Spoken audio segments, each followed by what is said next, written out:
Então vamos embora. Bom dia a todos. Dizer que a nossa comissão, que é a Comissão do Trabalho, vive tentando aparar, não vou dizer algumas arestas, mas às vezes dificuldades de outras comissões, que nós temos aqui na casa a Comissão de Defesa Civil, que é uma comissão também muito atuante. Nós temos a Comissão de Servidores Públicos, também uma comissão que sempre está presente em tudo aquilo que é pertinente aos servidores públicos. Temos várias outras comissões e eu presido a Comissão do Trabalho. E sempre que há, eu uso essa expressão, muito congestionamento nas atividades, envolvendo servidores públicos e trabalhadores de um modo geral, a Comissão de Trabalho, porque há uma corrente no serviço público que entende que não existe diferença entre servidor público e trabalhador da iniciativa privada, que todos são igualmente trabalhadores. Aliás, mesmo em reuniões as mais diversas, nós ouvimos servidores se referindo aos próprios servidores também como trabalhadores. O que altera é o regime jurídico e a quem é destinado aquele trabalho. Eu tenho por hábito dizer, e reitero, que o servidor público, ele não é empregado do governo, ele é empregado da sociedade. E digo também que, por vezes, a própria administração assume esse entendimento de que o servidor público é empregado do governante, e não é. Portanto, dou essas explicações para justificar o porquê esse encontro de hoje, que envolve o concurso, o desejo, ou o direito de ingresso no serviço público, no nosso glorioso Corpo de Bombeiros. Eu digo glorioso porque esse reconhecimento não é só meu. Todos nós sabemos que o Corpo de Bombeiros é a instituição que, sempre que há qualquer pesquisa de opinião, o Corpo de Bombeiros está lá no pódio, como sendo a mais reconhecida, a mais estimada pela sociedade. Então, é com muita alegria que eu não só realizo esse encontro, como também recebo aqui a representação do Corpo de Bombeiros, e eu já começo a citar o coronel, eu tenho que, Claucir, que a gente aqui tem dificuldade, às vezes ele é o nome, erra, mas Claucir Costa, que está aqui também representando o nosso secretário de Estado de Defesa Civil, coronel Alcântara. Está aqui o coronel também Fernando Braga e tenente-coronel Crisanto Cordeiro, e falta um ainda. Coronel Gilmar.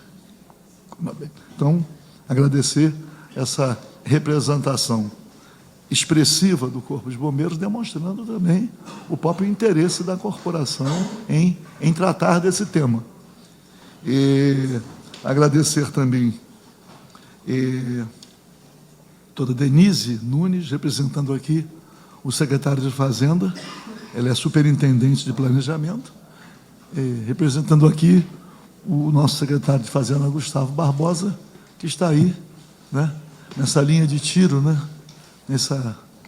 tentando administrar essa crise pela qual passa o Estado, e que tem na Secretaria de Fazenda o seu núcleo principal, no sentido de caminhar acolhendo as soluções que são sugeridas. E também doutor Fernando Barbalho, subprocurador-geral do Estado, e mando já um abraço para o doutor Espínola, agradecendo. Para dizer, então, abrindo, não só para a Secretaria de Fazenda, como para a Procuradoria-Geral do Estado. que eu tenho aqui, junto com outros deputados, na Assembleia Legislativa, tendo em vista a crise, nós temos tentado contribuir, propondo algumas soluções. Por quê? Porque nós sabemos as dificuldades financeiras, sabemos as dificuldades orçamentárias, nós conhecemos as razões mais profundas de determinadas decisões que culminam alcançando quem está lá, assim, Corpo de Bombeiros, Secretário de Defesa Civil e Comandante-Geral. Quando chega na Polícia Militar, o Comandante-Geral da Polícia Militar. Quando chega na Secretaria de Saúde, é o Secretário de Saúde. E os servidores se voltam diretamente para aqueles que são os mais visíveis na busca da solução do seu problema. Mas aqui, em relação à Procuradoria-Geral do Estado, temos desenvolvido um esforço no sentido da agilização da cobrança da dívida ativa. Independente de ter o valor correto da dívida ativa, aquilo que é possível cobrar, mas nós sabemos que se houver um verdadeiro mutirão, como houve, por exemplo, no município do Rio de Janeiro, é possível recuperar algum recurso para fortalecer o Caixa do Tesouro. Mas fortalecer para quê? Para solucionar os problemas. Em relação à Secretaria de Fazenda, estamos aqui tentando uma CPI para investigar a sonegação. A sonegação é muito alta no Estado. Nós temos aqui os chamados grandes contribuintes. São os grandes contribuintes e são também os grandes sonegadores. É preciso que sem ser algo que represente uma perseguição aqui e ali, nós não podemos ficar felizes vendo, por exemplo, a fiscalização ser muito eficaz em função à padaria da esquina, em função ao pequeno comércio e esses grandes setores sonegando energia elétrica, combustíveis e lubrificantes, telecomunicações. Então, aí, agora mesmo, olha aí, nós estamos votando aqui uma mensagem do governo para transformar os débitos dos diversos setores da administração pública com as concessionárias, transformar em crédito tributário. Quer dizer, pagar com o não recolhimento de impostos. Por quê? Porque a energia elétrica, às vezes, de um colégio e de um hospital, é cortada por falta de pagamento. Ora, veja só, a SEDAI não corta a água por falta de pagamento. E por que não corta? Porque é um serviço essencial. É um serviço essencial, mas é administrada pelo Estado. Querem privatizar. Imagina amanhã, por falta de pagamento, cortar a água do Corpo de Bombeiros. Sabe? Imagina isso. E esse quadro é possível. Imagina cortar a energia elétrica como tem cortado. Então, os telefones. Então, além disso, tem a visão de que serviço essencial tem que ser controlado pelo poder público. Por isso é que tem uma luta aqui interna também contra a privatização da SEDAI. As outras foram privatizadas em 98. Agora, para ver que situação terrível, não é? O Tribunal de Justiça acaba de anular a licitação para a privatização de Barcas de 1998. Mas será que de 98 até hoje não concluíram o processo? E mais, deram ao Estado 2 anos para realizar nova licitação, quando a própria concessionária já entregou praticamente a gestão de Barcas ao Estado, que já está realizando outra licitação. Quer dizer, uma alucinação. Então, tudo isso para dizer que há razões maiores ainda para que o Corpo de Bombeiros tenha algumas dificuldades. Então, nós vamos primeiro, agradecendo muito a presença de todos, aqui, quando eu sou oriundo lá dos quadros da Polícia Militar, quando eu vejo assim, esforço para ingressar na Polícia Militar, eu digo, é uma forma também de homenagear a corporação. Nós temos jovens que estão fazendo a opção pelo Corpo de Bombeiros.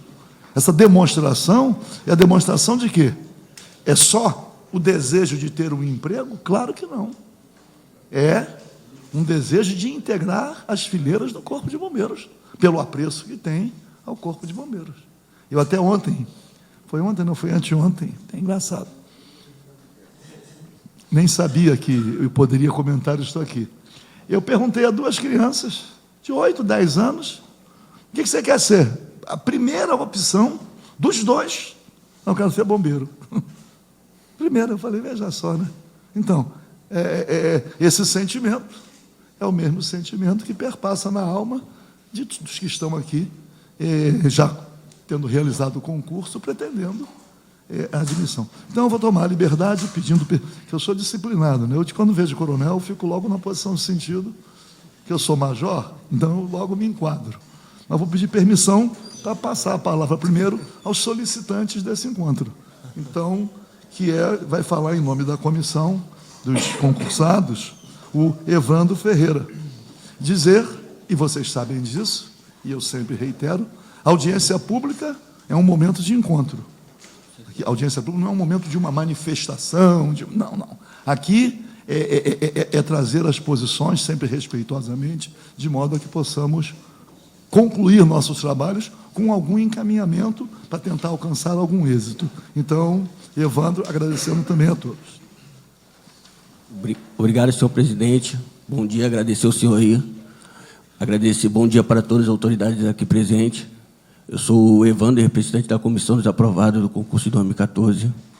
Então, a gente vem aqui pleitear, estamos já há 3 anos na conversa com o governo, conseguimos prorrogar o concurso aqui, agradecer a casa, agradecer a corporação que esteve presente nessa reunião pela prorrogação do concurso, para continuar nesse sonho.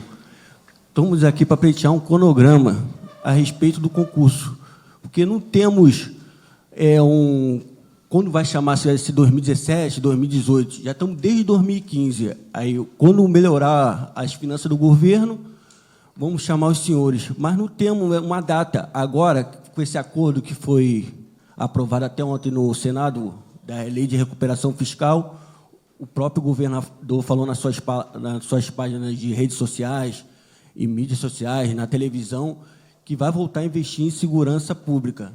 E, principalmente, falando nos aprovados da Polícia Militar, nos 4.000 aprovados. E por que no pleitear também o Corpo de Bombeiros, que estamos com déficit aqui de quase 8.000 praças. E nosso concurso, nem as vagas foram preenchidas. Eu tenho os valores aqui da comissão, até do próprio DGP, da parte de Diretoria Geral de Pessoal, que é os dados do efetivo. Temos aqui também um orçamento que seria gasto com esses 237 excedentes, que já estão com todos os exames prontos, só faltando ingressar para o curso de formação. Chega a ser até irrisório por parte do arrecadamento do governo. Não chega nem a 8,5 milhões por ano, se for gasto com a gente.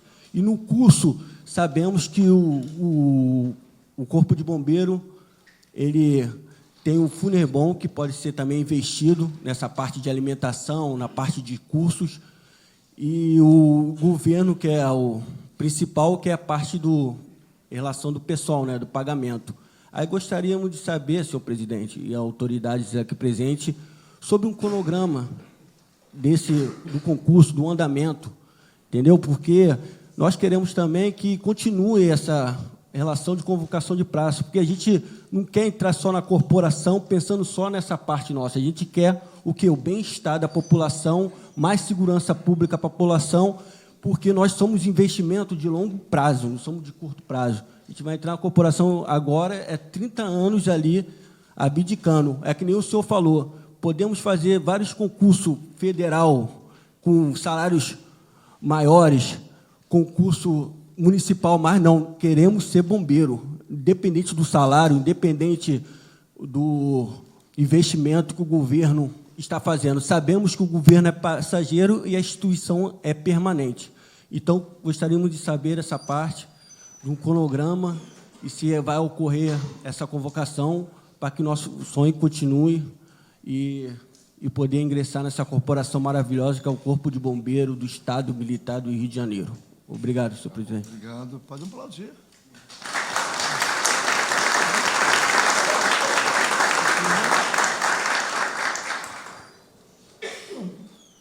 Sei lá, ouvir. Coronel Claucir, porque se os demais depois poderão complementar a intervenção do Coronel Claucir. Depois ouvimos a Procuradoria do Estado, depois, por último, o cofre, né? Muito bom dia, senhor presidente, senhor subprocurador-geral, senhores candidatos, colegas de trabalho, todas as pessoas aqui presentes. Por primeiro, senhor presidente, registrar da nossa felicidade, da nossa satisfação de, num ambiente de um Estado democrático de direito, onde as instituições funcionam, nós estarmos aqui para mais essa rodada de conversa a respeito de um anseio justo de cidadãos que escolheram disputar uma vaga na instituição que eu abracei há quase 28 anos. O que o senhor presidente mencionou a respeito das duas crianças é algo que a gente tem o prazer e a felicidade de ouvir recorrentemente. Se for feita uma pesquisa, 3 opções que uma criança vai mencionar do que deseja fazer quando se tornar um adulto, provavelmente 100% em 3 opções vai colocar o Corpo de Bombeiros como uma dessas opções, se não a primeira. O senhor foi muito, como sempre, muito feliz quando disse que a audiência pública nessa comissão é um momento de encontro. Se o Evander me permite, nós estamos aqui com esse sentimento de um encontro, mas algumas coisas precisam ser pontuadas e ponderadas. A primeira delas, nesse caminho e nesse sentimento de encontro, é que talvez só na divisão física da sala nós estejamos em lados opostos. Eu posso dizer que o Corpo de Bombeiros tem, sim, isso, como você mesmo frisou, é demonstrado ao longo desse tempo. A primeira correção que me permito fazer a você é que esse tempo não é esse tempo que você citou, não consigo concordar nos 3 anos, mas a gente tem, sim, o interesse. O certame de 2014 teve todas as suas vagas regularmente preenchidas no número de vagas previstos no edital publicado para os 2 cargos. Você também mencionou que, e aí não tem como ser diferente nesse ambiente democrático que eu abri a minha fala prezando. Nesse ambiente democrático, um concurso público ele forma uma fila. Eu tenho um determinado número de cadeiras e ele forma uma fila. E as 400 cadeiras previstas no edital foram ocupadas. No edital de combatentes e as vagas respectivas no edital de técnico de enfermagem. Então, consigo concordar que o anseio dos senhores é um anseio legítimo, mas a gente tem que colocar os fatos como eles são, né? Então, esse é o primeiro ponto. Vou me permitir, daqui a pouco, falar também da questão do déficit de 8.000 praças. Nós fazemos parte de um todo, nós estamos inseridos na sociedade, né? Somos uma instituição pública que alcança, fisicamente instalado, mais da metade dos municípios desse Estado.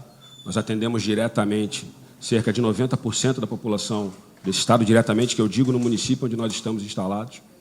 Nós temos, sim, um desejo que vai ao encontro do que é anseio de toda a sociedade, e os senhores refletem isso, que é termos uma unidade nossa em cada município desse Estado, mas nós vivemos num mundo real, que, infelizmente, às vezes não permite que os nossos planejamentos sejam executados. E o Corpo de Bombeiros trabalha diuturnamente para que esse planejamento seja alcançado. Nesse planejamento, os senhores são ferramentas importantes nesse planejamento. Déficit de 8.000 praças. Estou vendo ali alguns banners aqui, referentes a cabos e soldados. Vi que o amigo tem acesso a uma informação que ela não é sigilosa e tal, mas ela é de um sistema interno do Corpo de Bombeiros. O senhor está muito bem informado, mas esse déficit ele é uma informação que precisa ser ponderada, né? É uma realidade das instituições públicas do país, todas elas, em que a nossa Constituição, que tem um alcance programático, ela é um programa, a gente trabalha todo dia para que ela seja implementada, né? Ao tempo em que os recursos disponíveis permitem, porque somos nós, como cidadãos, que custeamos isso. Então, a nossa busca é nesse caminho, desse preenchimento. Tanto isso é fato que, como o Evander também mencionou com muita propriedade, o prazo de validade do concurso já era para ter expirado, né? A matemática é simples, e nós estamos aqui discutindo um concurso que está válido, porque houve uma prorrogação, né? Houve uma prorrogação no momento em que o nosso Estado começava a passar por esse período mais agudo, do qual a gente espera, né? E me apoio aqui nas palavras do senhor presidente, que a gente esteja começando a vislumbrar uma saída. Só que o momento de hoje é esse momento, né? Nós temos, nesse processo de busca de atendimento dos anseios da sociedade, nós temos, sim, feito estudos, otimizado o nosso serviço, mas a nossa atividade é prestada por seres humanos, por homens, por mulheres, por cidadãos. Então, sim, destaco aqui a nossa felicidade desse momento. Destaco, sim, que os senhores são candidatos aprovados num concurso público, isso é fato, mas aprovados além do número de vagas previstas naquele edital, que foi o que, àquele tempo, o Estado autorizou que nós buscássemos, né? Então, são essas limitações que a gente conta com essa casa para que elas possam ser solucionadas, né? Nós não temos a instituição é parte de um todo, nós não temos toda a decisão desse processo. Então, a convocação dos senhores, esses números que o senhor levantou, dependem de outros atores desse cenário, né? Nós, desde o primeiro momento da prorrogação, não somos, em absoluto, contra o interesse dos senhores, mas temos que seguir uma ordem de coisas. Nós temos hoje vigente no Estado uma legislação que limita contratações, que limita ingressos, que proíbe isso, né? E registrar que a nossa instituição tem o mesmo interesse que os senhores têm. Acho que essa é a primeira palavra que a gente pode pontuar, e estamos aí para esclarecer algumas outras dúvidas, prestar algumas outras informações. Somente fazer uma observação. É claro que nós temos o edital, nós conhecemos tudo o que aconteceu, mas, obviamente, que ao ter havido a prorrogação da validade do concurso, isto fez superar determinadas considerações sobre o edital. Isto é, eu não acredito que a prorrogação da validade do concurso tenha tido o único objetivo de criar um suplício para algo irrealizável. Quer dizer, quando houve a prorrogação da validade do concurso, gerou, obviamente, não digo nem a expectativa, gerou a certeza de que, criadas as condições, superadas as dificuldades, haveria a incorporação. Senão não haveria motivo para a prorrogação da validade do concurso. Só estou dizendo isso, coronel, para dizer que você, a prorrogação da validade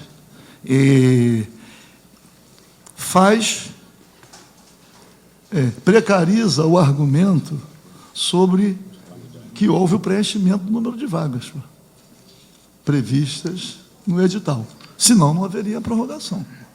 O que seria importante, desde que houvesse essa informação, sabe assim, o que é necessário alcançar, quer dizer, para que essas vagas sejam preenchidas.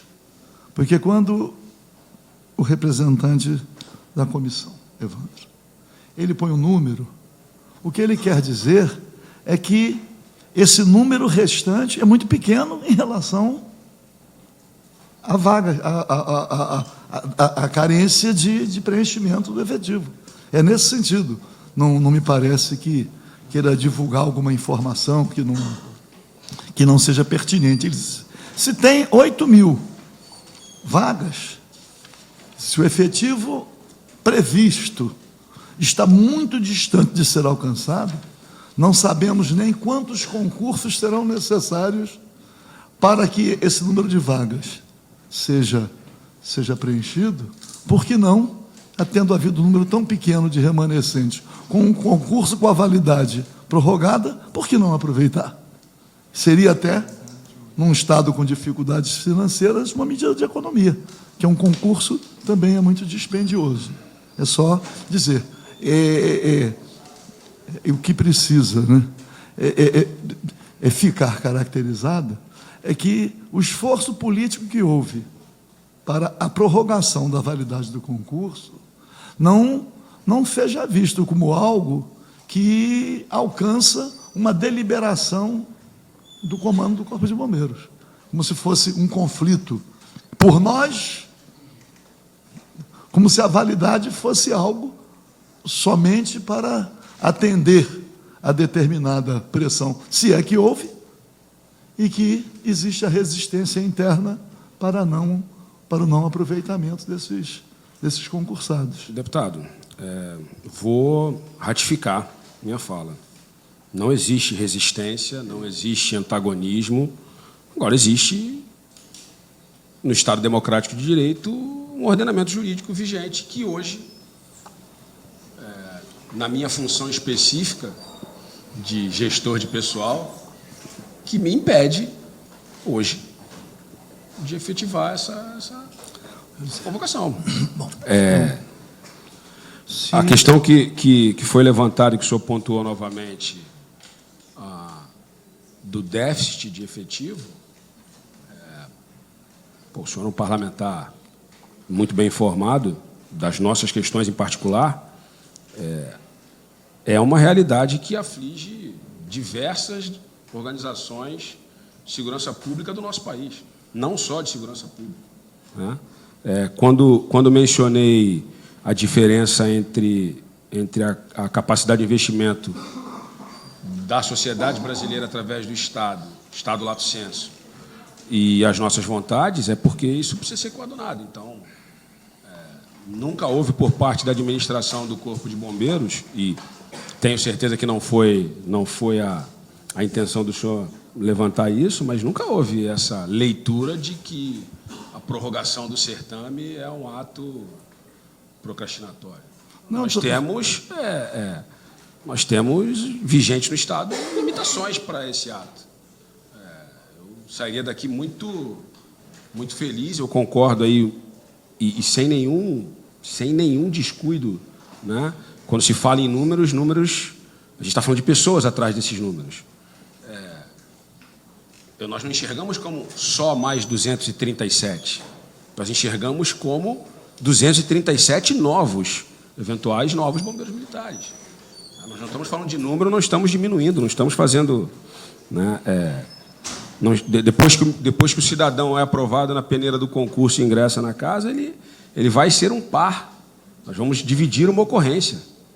Nós vamos treiná-lo para que você possa entrar numa ocorrência comigo e nós atendemos a população. Uma relação de absoluta confiança. Então, nós gostaríamos, sim, que essa casa nos ajudasse a encontrar esse caminho. Acredito eu até que a principal finalidade desse encontro passe por esse ponto. Claro que nós estamos aqui sempre em condições de superar os obstáculos chamados legais. Mas entendemos, eu pessoalmente entendo, que a prorrogação da validade remove qualquer obstáculo jurídico. Se houve prorrogação da validade do concurso, se houvesse obstáculo jurídico, ouvi o procurador. Em havendo obstáculo jurídico, qual foi a razão, então, da prorrogação? Mas quero dizer, para acalmar alguns ânimos, não é isso? Que a situação do corpo desses candidatos não é diferente de inúmeras outras situações que nós enfrentamos aqui, que a validade do concurso é prorrogada em diversas instituições, na educação, na saúde, na polícia, todos. Na polícia civil, sistema penitenciário, em que houve a prorrogação e foram depois absolvidos. Há vários casos, sem que houvesse a invocação de obstáculos jurídicos, porque houve uma espécie de compreensão e respaldo com a prorrogação. Não é o caso único, não é nem o caso único do momento.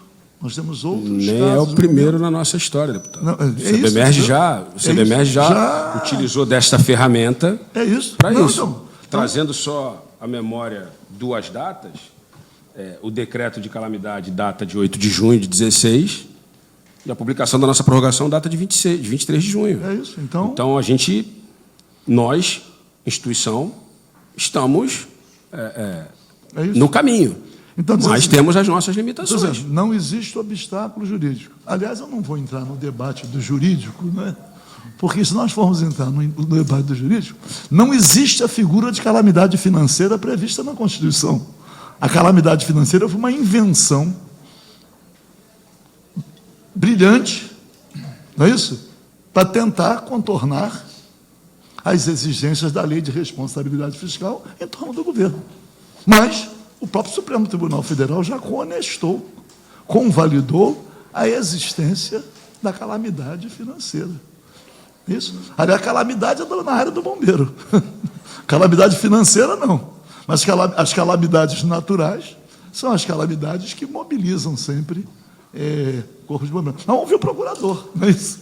Que já esteve também diante de inúmeros concursos que foram prorrogados, os servidores aprovados, nomeados, o ato de investidura, e a vida caminhou. Seguiu seu curso. Né? Pois não, vamos ouvir então. Deputado, muito obrigado ao presidente da comissão, cumprimentar todos os integrantes da comissão, os oficiais presentes, demais representantes da Secretaria de Fazenda e demais pessoas da assistência. Presidente, com relação à questão jurídica, efetivamente, como Vossa Excelência mencionou, a prorrogação dá uma sinalização de uma possibilidade de efetivação, de convocação dos demais candidatos. Ou seja, a Constituição permite que os concursos, uma vez estabelecido um prazo, ele seja prorrogado justamente para uma maior eficiência desse processo de seleção.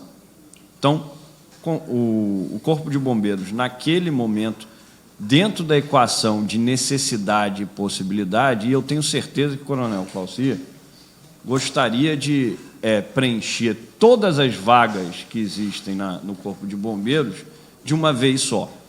Assim como na Procuradoria-Geral do Estado, eu, como gestor que estou no momento, gostaria de preencher as vagas que estão abertas na Procuradoria. Mas, entre o desejo corporativo e a vontade de aprimoramento ideal da instituição e a efetiva realidade, há uma diferença. Então, naquele momento, em 2014, quando se convocou o concurso, a identificação do que poderia ser responsavelmente incorporado ao Corpo de Bombeiros é o quantitativo que efetivamente foi aproveitado. E eu acho que é nesse sentido que a intervenção do coronel foi feita, ou seja, naquele momento atingiu-se o objetivo estabelecido em primeiro lugar para aquele concurso. Obviamente, a prorrogação, que contou com a participação importante da Assembleia Legislativa na edição do decreto, que acabou estendendo o prazo original do concurso, ela sinaliza que o Corpo de Bombeiros efetivamente precisa e poderia, em tese, incorporar todos os senhores, ou pelo menos parte dos senhores, aos quadros da corporação. Mas, novamente, entre essa necessidade do Corpo de Bombeiros e as possibilidades do Estado, é basicamente o objeto do debate que se estabelece aqui. E aí, embora um obstáculo jurídico esteja superado, porque se tivesse vencido o concurso, não haveria razão de estarmos discutindo aqui na Assembleia Legislativa. O que a gente está querendo discutir são os outros obstáculos jurídicos que podem ou devem ser enfrentados para que a pretensão dos senhores seja atendida.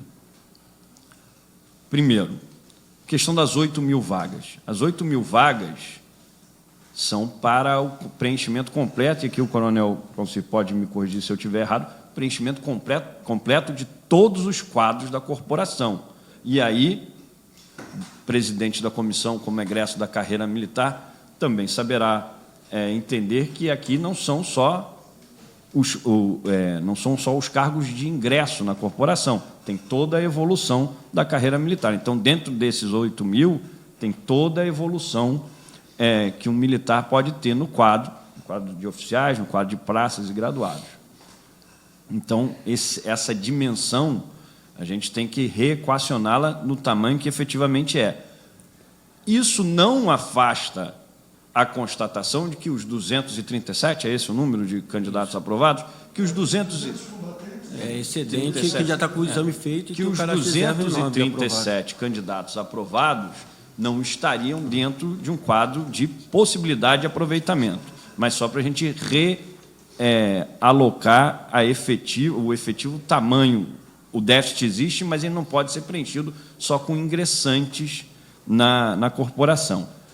Quais são as limitações que nós temos hoje, concretas, para que a prorrogação ela preencha totalmente o seu desiderato original? Ou seja, quando se prorroga um concurso, está se sinalizando, olha, eu fiz um processo de seleção, para aumentar a eficiência desse processo de seleção, vou prorrogar a validade dele, para verificar se eu posso incorporar pessoas que foram aprovadas e, infelizmente, não foram classificadas, ou seja, não estavam dentro do número de vagas originais. O principal obstáculo aqui, e ele tem uma repercussão jurídica, embora não seja um obstáculo jurídico, é a limitação orçamentária. Hoje é um fato concreto, o Estado do Rio de Janeiro não consegue pagar sequer os servidores que já estão na folha do Estado. Então, nenhum gestor responsável pode cogitar em incorporar pessoas novas à administração sem a garantia de que essas pessoas serão devida e legitimamente remuneradas. Segundo,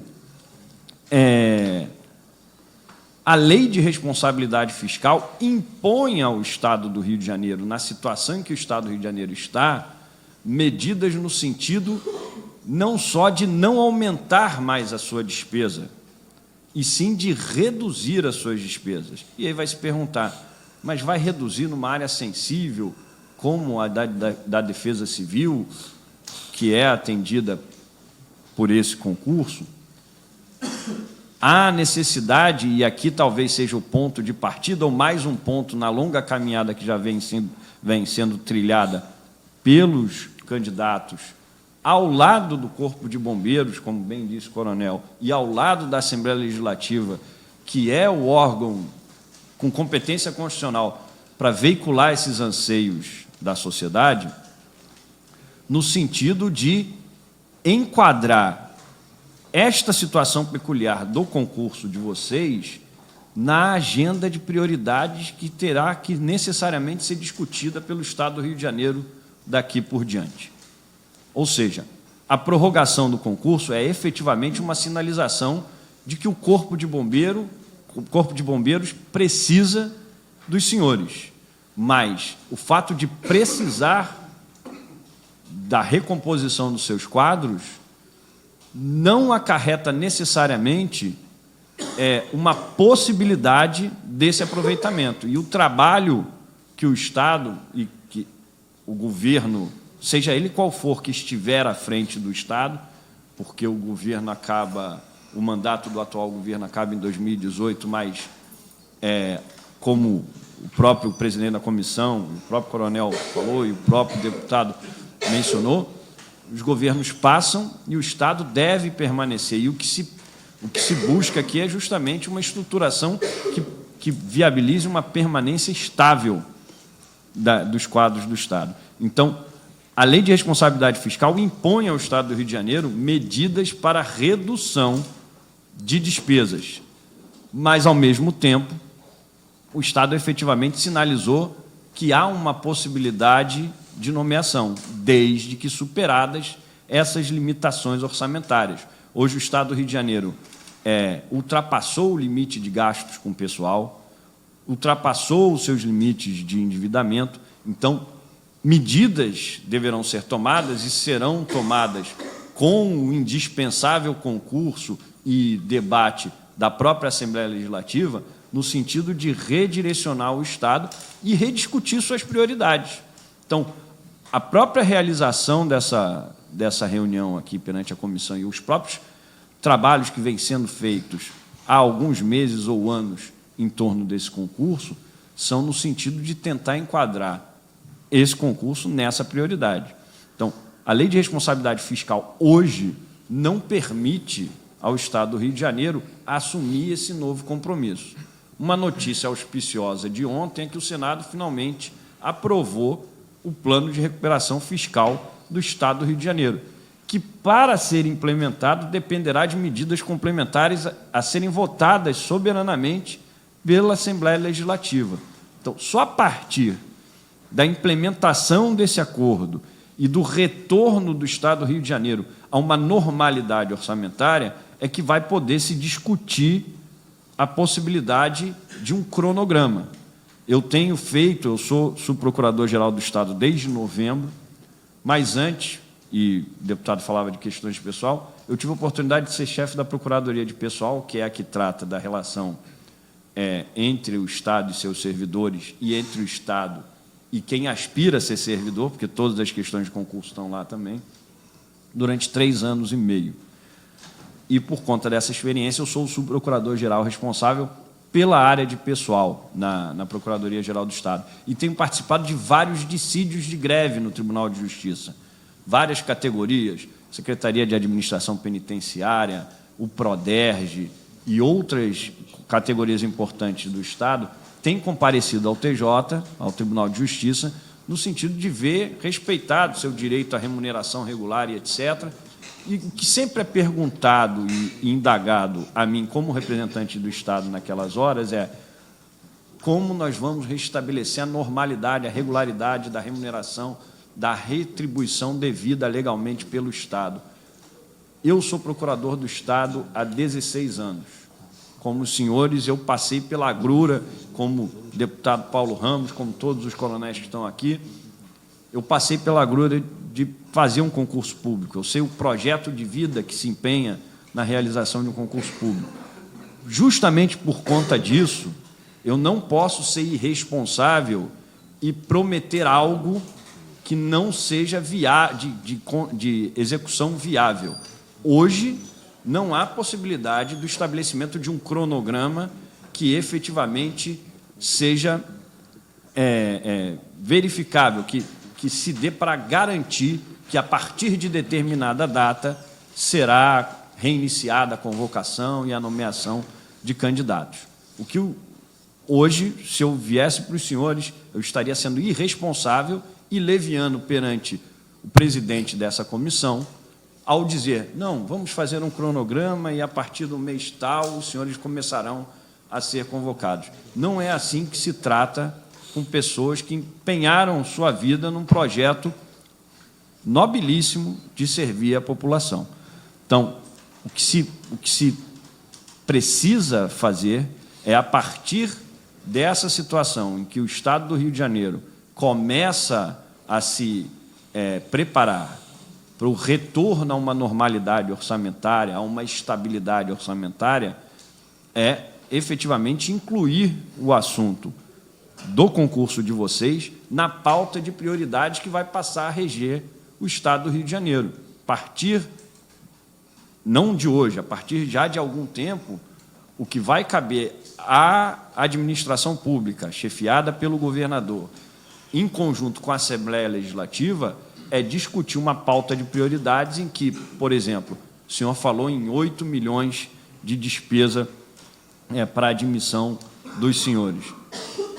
Onde vai passar a caber essa despesa de 8 milhões e se é viável para o Estado do Rio de Janeiro efetivamente incluir mais esses 8 milhões. É por ano. É um ano. Por ano, imagino que seja por ano. Mas, e quando a gente fala do Estado do Rio de Janeiro, fala 8 milhões dentro do orçamento do Estado, não é uma quantia, não seria relativamente uma quantia tão expressiva.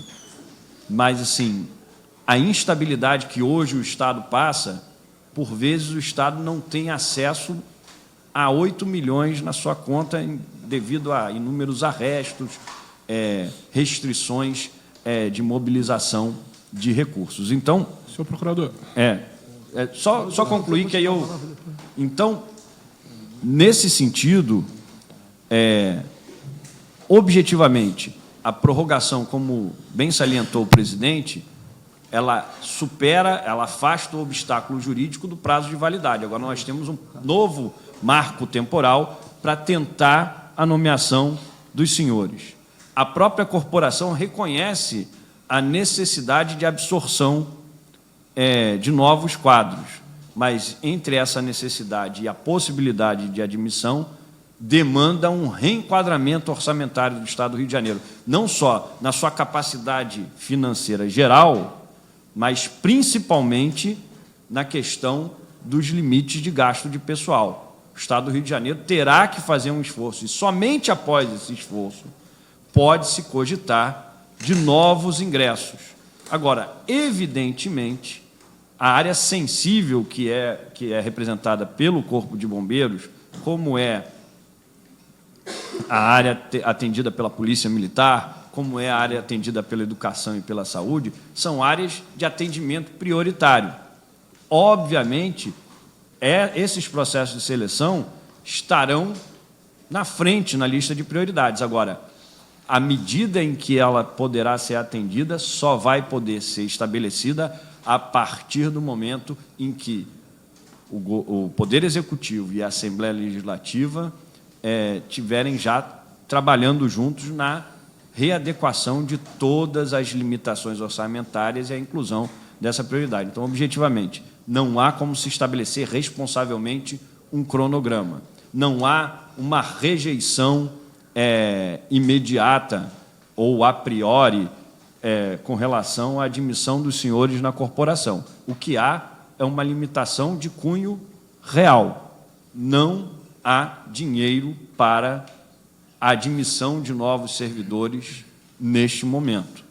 O que nós vamos ter que fazer é um esforço no sentido de superar essa limitação. Obrigado, presidente. Obrigado, secretário. Vai se identificando, por favor. Oi, meu nome é Alain, faço parte da comissão do concurso. Bom dia, senhor presidente, bom dia às demais autoridades. Que garantia? Eu queria levantar alguns questionamentos, eu vou tentar fazer da forma mais coesa possível. Primeiro, em relação a que garantia nós teremos de que nossa questão vai estar na pauta do governo como prioridade, uma vez que a gente vê, até por causa dessa escalada de violência, o governador só fala de polícia militar, eu nunca vi o governador falar especificamente do bombeiro. E outros questionamentos. Em 2014, quando a gente fez o concurso, o efetivo já era relatado um problema no efetivo que não era o ideal. De lá para cá, entraram esses 400 homens, mais os 80 cabos de enfermagem. Eu gostaria até de perguntar para o coronel se foi realmente formado os 400 homens. A gente tem informação que houve baixas durante o curso, que nem todas as vagas teriam sido preenchidas. Me corrija se eu estiver errado. E de lá para cá, segundo informações que nós temos, já foram para reservas cerca de 1.000 a 1.100 homens. Se o efetivo que já na época já não era o ideal, quando entraram 400 homens, o que dirá agora quando saíram 1.100? A gente sabe dos esforços do CBMERG para tentar manter os atendimentos, tudo da normalidade. Eu vi até uma matéria dos membros oficiais da banda do CBMERG tendo treinamento para ajudar nas ocorrências, para ajudar na escala de serviço. Achei interessante, porque mostra o esforço do CBMERG assim, para querer atender a população da melhor forma possível, mas até quando esse paliativo vai surtir efeito? Quando que isso vai deixar de ser o suficiente para atender a população? Se tiver 2 incêndios de grande escala, como teve no Nova América, vai ter efetivo para atender todas as demandas? E em relação ao orçamento, né, o senhor falou que não tem recursos. De 2014, na data do nosso concurso para cá, em 2015, 2016 e 2017, o curso de formação de oficiais ocorreu normalmente. Em média, 60 vagas, 80, 60, varia nesse número. Dado o baixo efetivo de soldados, eu não sei o atual quadro de oficiais, se está tão baixo quanto de soldados. Mas, dado o número de soldados tão abaixo do ideal, não seria, assim, pelo menos viável, em vez de botar todas as vagas para oficiais, irem chamando, junto com os oficiais, soldados, ou, no caso, nem chamarem uma turma de oficiais e chamarem a de soldado em vez de oficial, caso o quadro esteja estabilizado? Eu queria levantar só esse questionamento. Alan. Posso, presidente? Pode. As questões técnicas, eu, obviamente, vou deixar para o coronel responder. Sob o ponto de vista jurídico, e a primeira pergunta que o senhor fez, qual é a garantia de que o concurso de vocês entrará na pauta de prioridade? Eu imagino, e a minha percepção é de que a garantia de que o concurso de vocês está na pauta de prioridade é essa reunião. A Assembleia Legislativa, por meio da Comissão de Trabalho e na pessoa do presidente Paulo Ramos, está empenhando a autoridade da Assembleia Legislativa no endosso da pretensão dos senhores. Então, a questão da priorização e da escolha do que vai ou não vai ser atendido é uma escolha que o Poder Executivo faz ouvindo, muitas vezes, a Assembleia Legislativa, que a função do parlamento num Estado democrático de direito é justamente vocalizar essas pretensões. Então, apesar de haver, por exemplo, o discurso mais imediato de atendimento às questões da segurança pública, a Assembleia Legislativa existe justamente para instruir, informar o Poder Executivo com relação a outras demandas que podem estar fugindo à atenção imediata, que desperta mais atenção. Então, acho que a garantia da prioridade é o empenho que o deputado Paulo Ramos e a Assembleia Legislativa têm posto nessa questão do concurso. E uma boa sinalização é que o concurso foi prorrogado, apesar de, como bem salientou o coronel, o objetivo original do concurso ter sido plenamente atendido, ainda assim o Corpo de Bombeiros se mostrou sensível, o Poder Executivo, por meio do governador, se mostrou sensível à necessidade, à possibilidade de prorrogação, para justamente buscar uma solução que contemple os senhores. No restante, a questão técnica, etc., né, nem sempre as vagas de oficial, as vagas de oficial não podem ser redirecionadas para soldado, para os praças e vice-versa. São vagas legalmente previstas e que dependem da intervenção da Assembleia Legislativa por iniciativa do Executivo para serem remanejadas. Agora, a questão da priorização, do escalonamento, do revezamento entre um concurso e outro, é uma questão técnica que o coronel pode dizer melhor, e eu vou deixar quem é da área responder.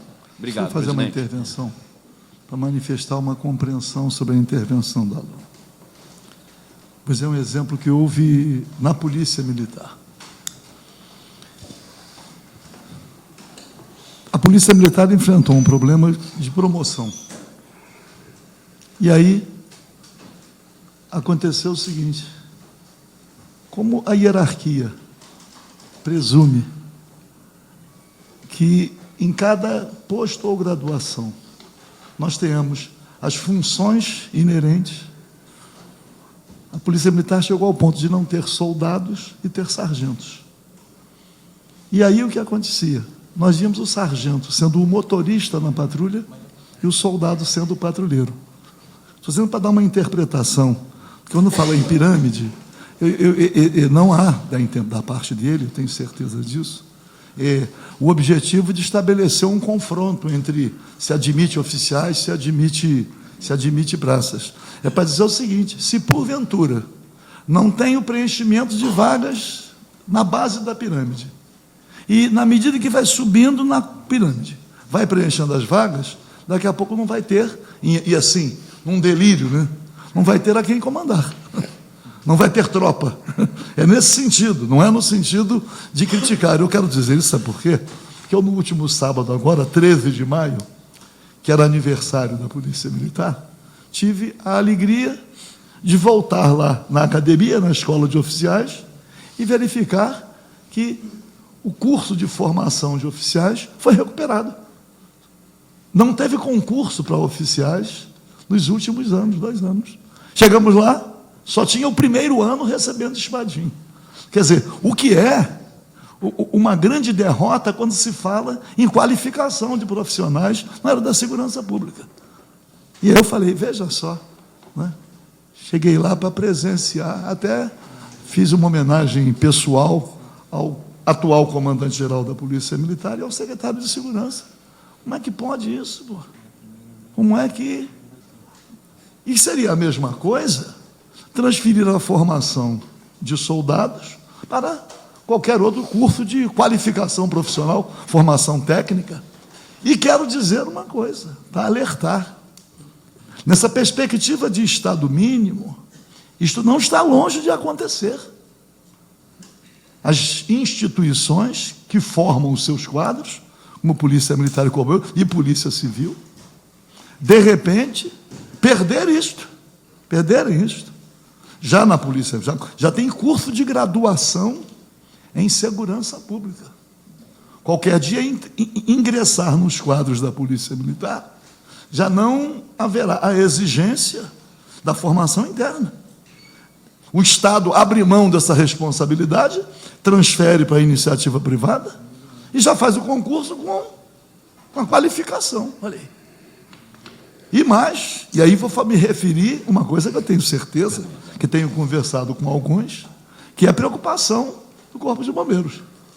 Aliás, tem que registrar mais uma vez que dei uma contribuição para o Corpo de Bombeiros como instituição, quando na Assembleia Nacional Constituinte fui o autor da emenda que estendeu ao Corpo de Bombeiros a competência em relação às atividades de defesa civil.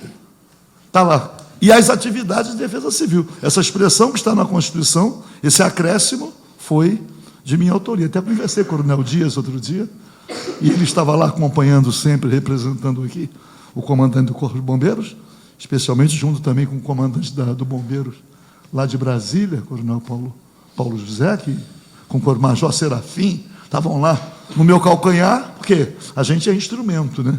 Assim, a gente exerce mandato, a gente é instrumento. Não teria essa audiência pública se eu não tivesse sido provocado. A gente é provocado. Mas para dizer o seguinte, existe um debate sobre a atividade do Corpo de Bombeiros, comparando com outros países, a questão do voluntariado. Não ser uma atividade deferida à comunidade, e não tendo uma instituição organizada como o Corpo de Bombeiros. Existe a questão da municipalização. Em relação à segurança pública, como está previsto hoje em lei, que qualquer atividade do Estado, em todas as áreas, pode ser transferida para a iniciativa privada, parcerias público-privadas. Aqui já temos Lapa presente, Centro presente. A gente pega a propaganda, nem aparece a Polícia Militar. É um contrato com a FEComércio, olha aí. Quer dizer, transferindo, e nem é vinculado à Secretaria de Segurança, vinculado à Secretaria de Governo. E isto amanhã poderá alcançar também o Corpo de Bombeiros? Eu não tenho nenhuma dúvida de que isto poderá alcançar. E agora, nesse pacotão que está lá em Brasília, veja que não realizar novos concursos públicos, congelamento de salários.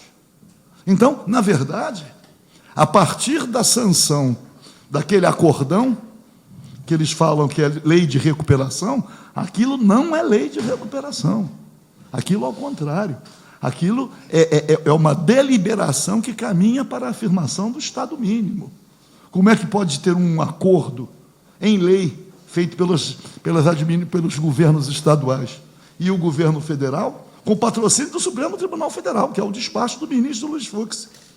Não é isso? Para não realização de concursos públicos. Como é que fica isto? Como é que vai ficar o Corpo de Bombeiros? Como é que vai ficar a área da educação, da saúde? Como é que ficam essas áreas? Sem a realização de concursos públicos. Vai contratar quem?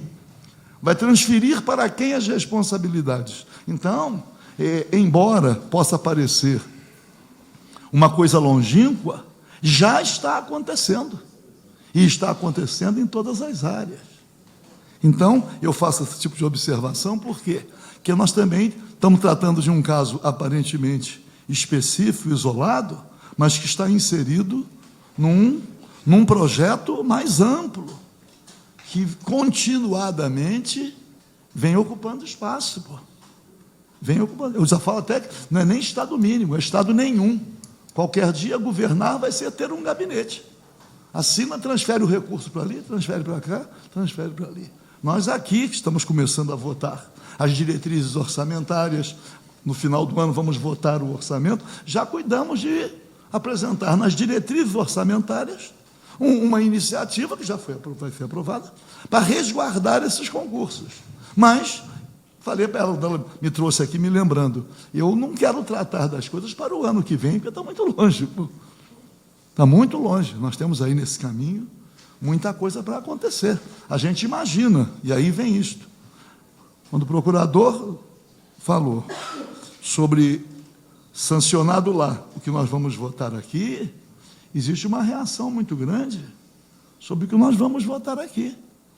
Como é que vamos aumentar a contribuição previdenciária do servidor de 11% para 14%?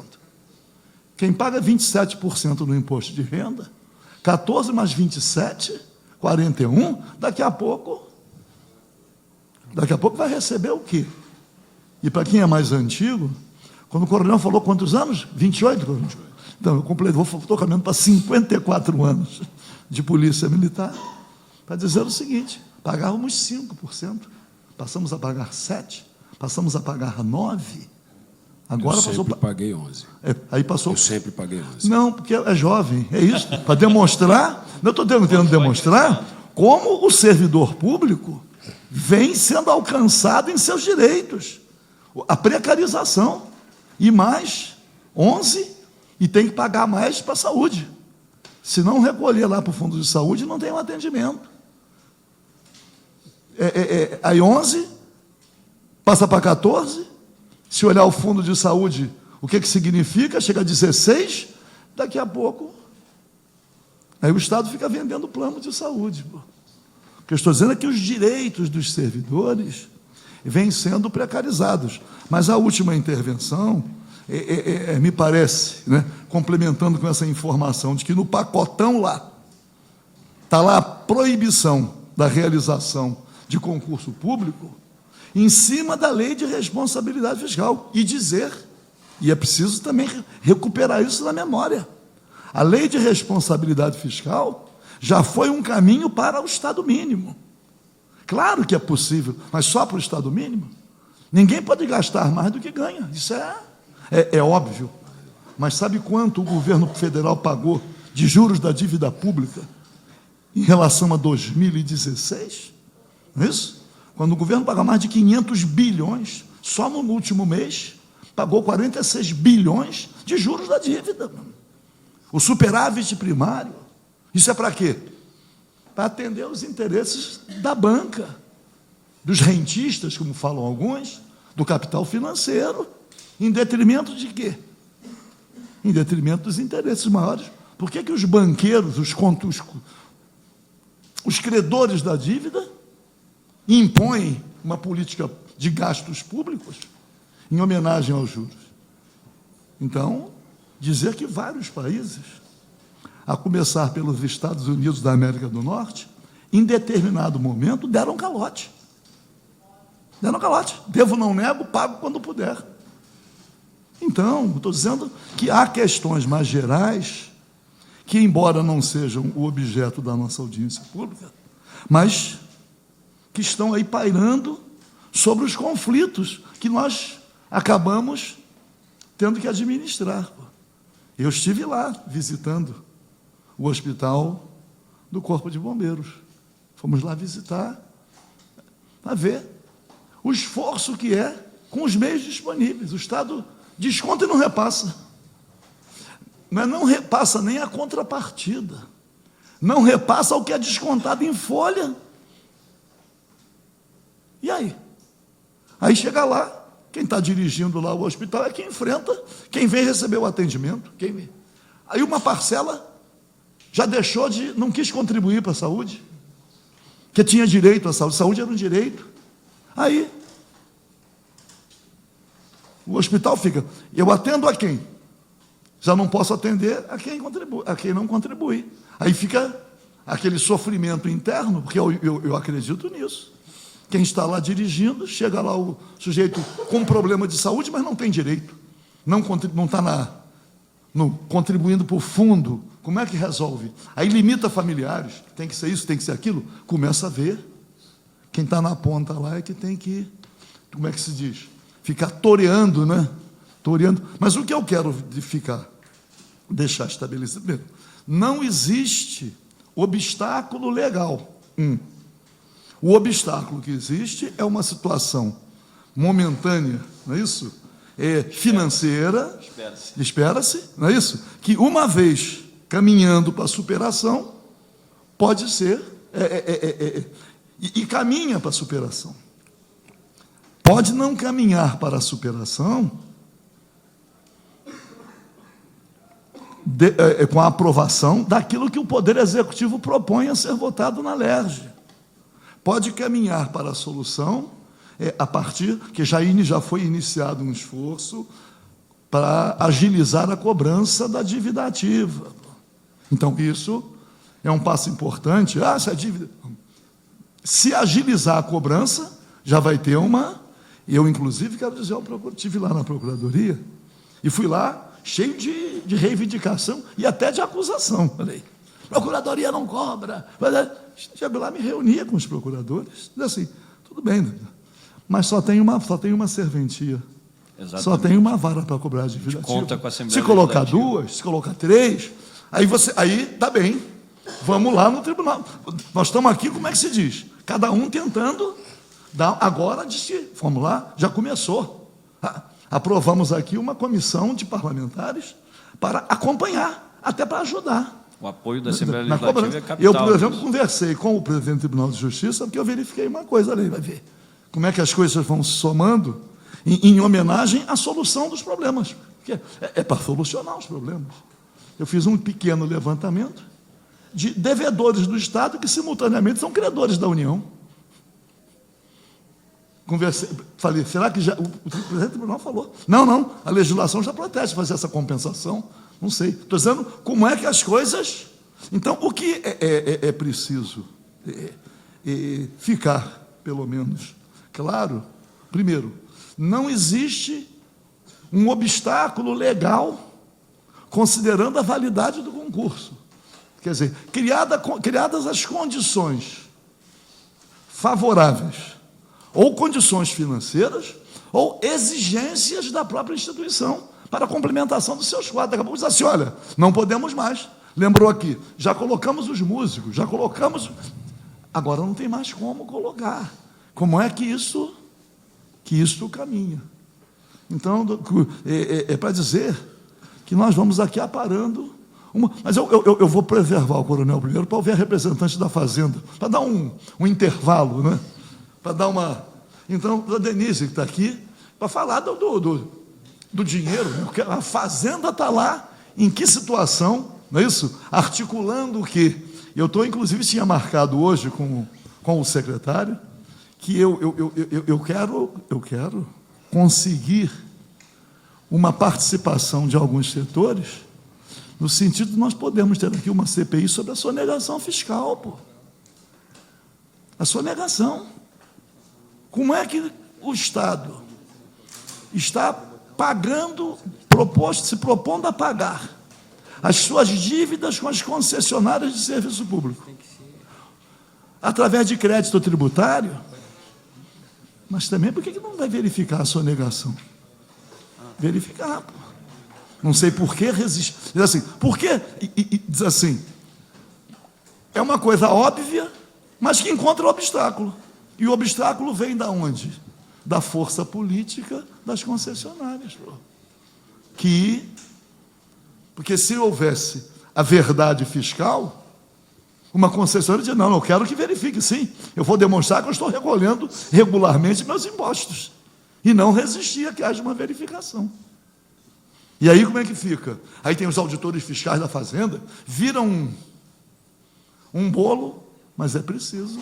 Então, ouvi a doutora Denise dizer assim, a Fazenda apoia que haja uma verificação dessas. A Fazenda, às vezes, não tem todos os instrumentos, não tem a força para realizar esse tipo de investigação, então apoia. Sei lá, mas vamos ouvir. Depois, coronel, eu estou só poupando para a gente... Deputado, eu vou repetir, é sempre um prazer ter esse eu tô ambiente dizendo, democrático aqui para a gente discutir as Eu sei questões que disso, envolvem eu a sei instituição. Pronto, doutora Denise. Bom dia, deputado. Bom dia a todos. Depois das palavras do subprocurador, sobrou pouco para eu falar, porque ele resumiu aquilo que...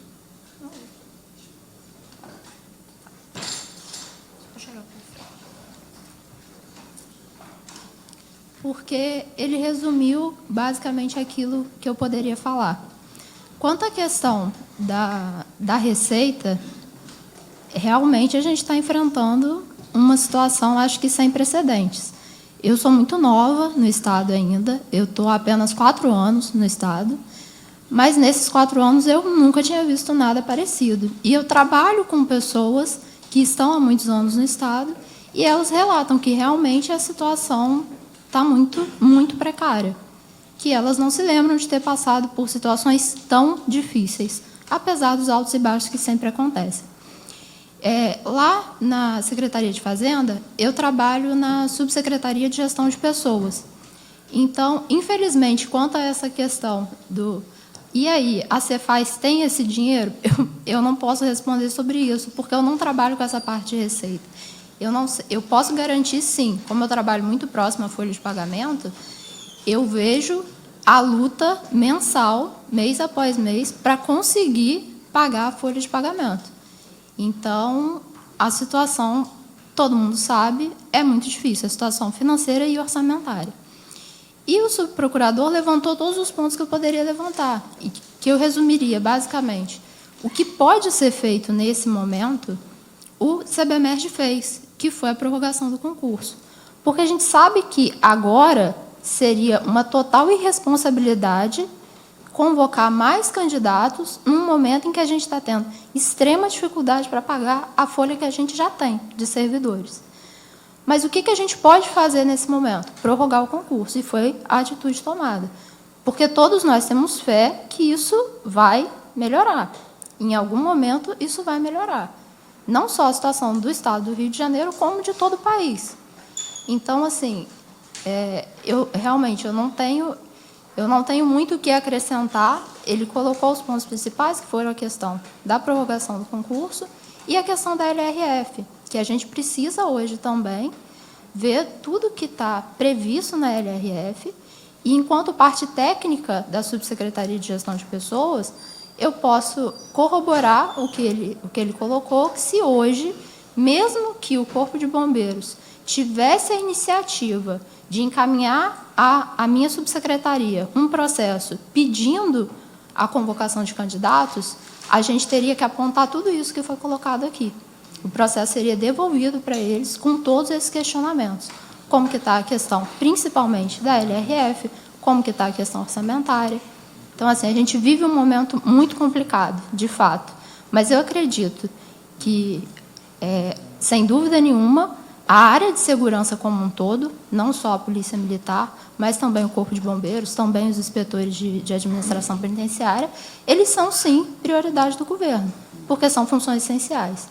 Então, eu acho que, a partir do momento em que houver alguma possibilidade de que se possa chamar servidores, eu não tenho dúvidas de que vocês estão no topo de prioridades. Mas, infelizmente, agora, nesse momento, eu concordo com o subprocurador. Seria leviano tentar colocar um cronograma, porque a gente está num momento em que a arrecadação não está boa, em que a gente vive uma crise econômica muito grande no país. Então, propor um cronograma seria aumentar mais ainda a expectativa que vocês já têm.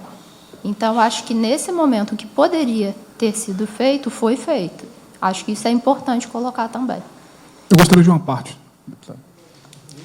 Uma parte. Meu nome é...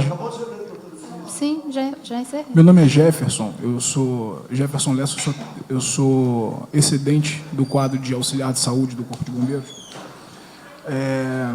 Parece um contrassenso.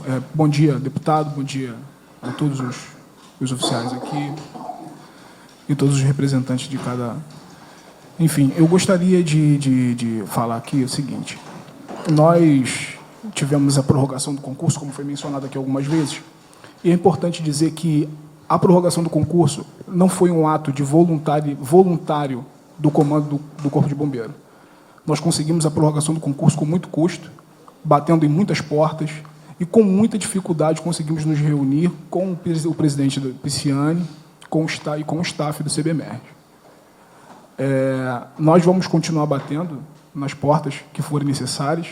Eu sou funcionário do Estado também, sofro como todos os senhores estão sofrendo, tive meu salário parcelado várias vezes, sou funcionário da saúde, e as contas continuam chegando da minha casa como chegam na casa dos senhores, e muitas vezes eu também não tenho como fazer. E eu estou aqui como cidadão, não só como um excedente do concurso pedindo vaga, porque parece um contrassenso muito grande. O Estado, todo mundo sabe que o Estado está sem dinheiro, que está difícil pagar as contas, que está complicado. Parece um contrassenso muito grande, parece que nós estamos aqui pedindo vaga para entrar em algo que é impossível, porque exatamente o que já foi dito, se não tem receita para pagar o que já tem, obviamente é um contrassenso fazer a admissão de mais pessoas.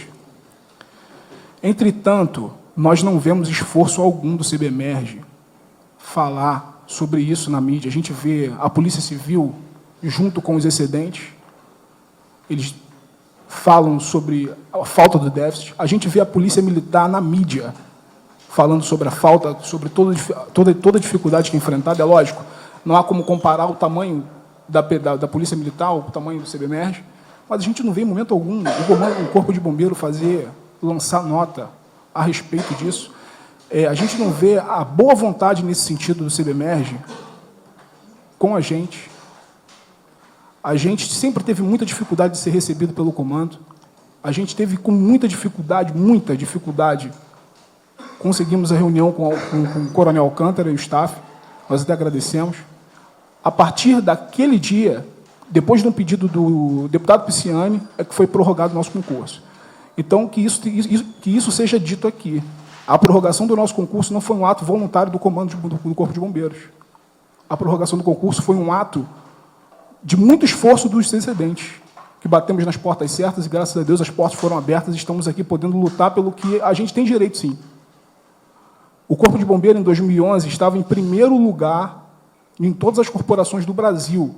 Era o Corpo de Bombeiro do Rio de Janeiro, era a corporação com mais militares integrando a sua força. Hoje em dia, já não sei se é assim, porque eram 16 mil e hoje são 11 mil no total. É óbvio, os números apontam isso. Não adianta, é número, é dado. O Corpo de Bombeiro não atende hoje como atendia em 2011. É fato. Sem menos 5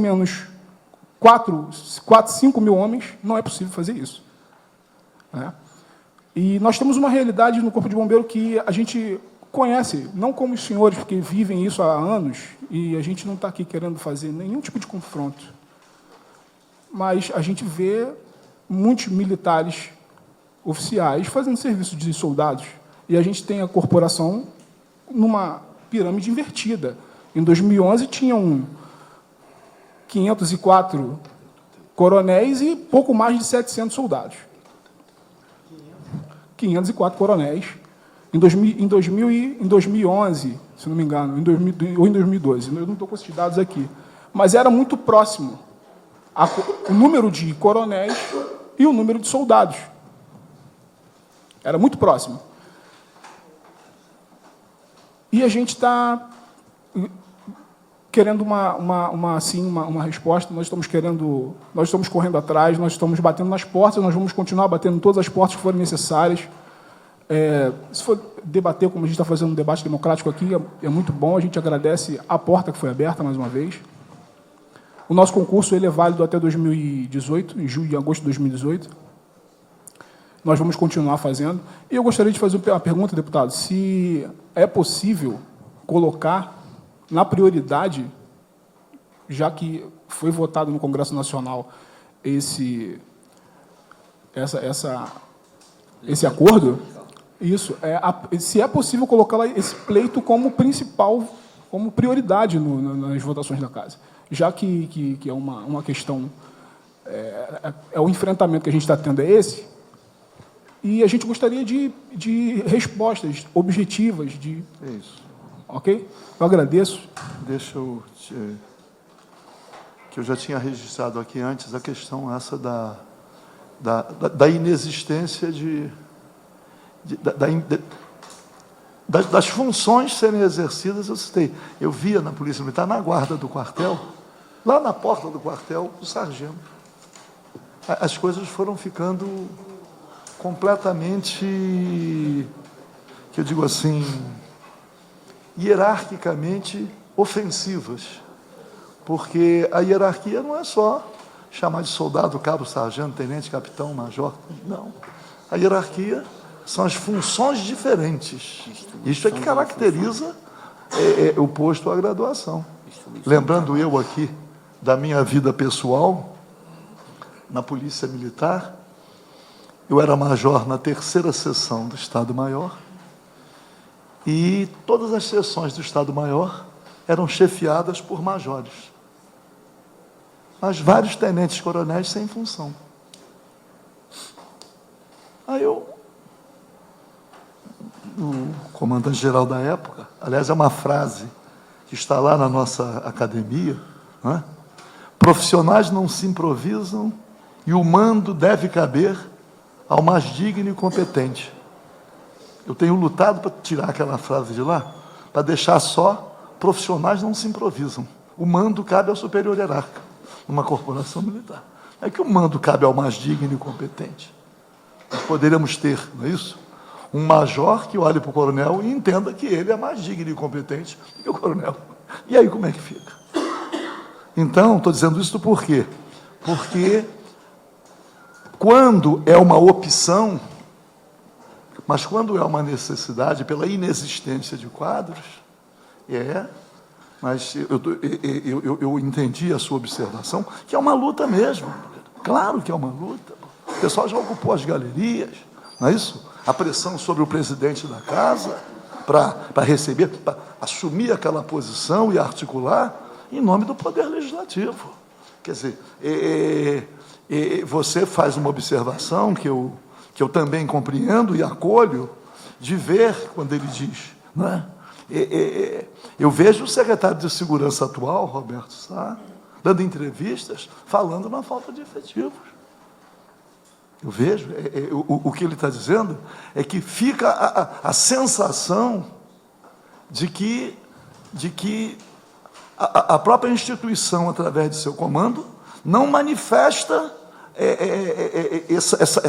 esse desejo, quer dizer, não participa da cobrança. Posso fazer um complemento, deputado? Não, pois não. Desculpa. Em 2013, teve uma reunião de praças no quartel central do Bombeiro, em qual o coronel Saraiva falou, e isso veio ser publicado em alguns veículos na mídia, 2016, se não me engano, que o nosso governador tinha liberado 600 vagas para ingresso de novos soldados na corporação. Isso foi dito em 2016, em março, 16 ou 2015, em março de 2016. A partir daí, nós não vimos absolutamente nada ser dito. Se o coronel falou isso numa reunião de estruturação de praças, é porque há, sim, Claro, né? Não, deixa eu te dizer, deixa eu estou entendendo. Então- Que há carência de efetivo, há. A gente não E que vê... progressivamente essa carência se acentua, porque pede baixa, é reformado, adoece. Tem as situações em que...